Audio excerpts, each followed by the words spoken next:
Па не може да тврдат нешто што е фикција, они со фикции се занимаваат цело време. Првим поканата е испратена до ВМРО ДПМН, на кој што многу јасно стои да се изберат во кој формат сакаат да биде средбата.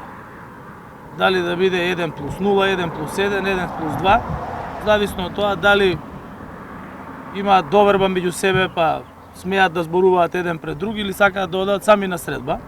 И јас оставив да избере раководството на ВМРО ДПМН, односно председателот на ВМРО ДПМН, тие го избраа форматот и средбата ќе се случи во среда во 11 часот на две теми. Едната тема е носењето на одлуки за европска интеграција на државата и втората е активностите на сите политички чинители во државата во однос на односите со соседите. Тоа се две исклучително значени теми од кои ще зависат интеграциите на државата и што побрзото зачленување во Европската Унија.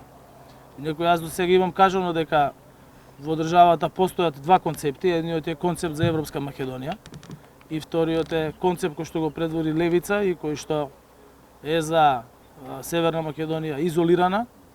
Така беше и 10 години, од 2006 до 2016 година. Јас се надевам дека ВМРО ДПМН ќе успее да се надмине себе си и барем еднаш во овие 32 години независна Македонија да поддржат одлука со која што државата ќе се интегрира после интегрирањето во НАТО и во Европската Унија. Така да заклучоците се многу едноставни.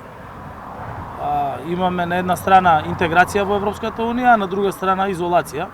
И јас се надевам дека тоа што го сакаат сите граѓани ќе го изберат и сите политичари, а тоа е интеграција на државата во Европската Унија. Што очекувате од разговор? Јас очекувам да поразговараме отворено за сите аспекти на овие две теми и бидејќи се значени теми и се надевам дека ќе дојдеме до заеднички јазик за тоа на кој начин треба да продолжиме кон интеграција во Европската Унија, бидејќи кажав, во спротивно е изолација која што ја гледаат сите граѓани во државата.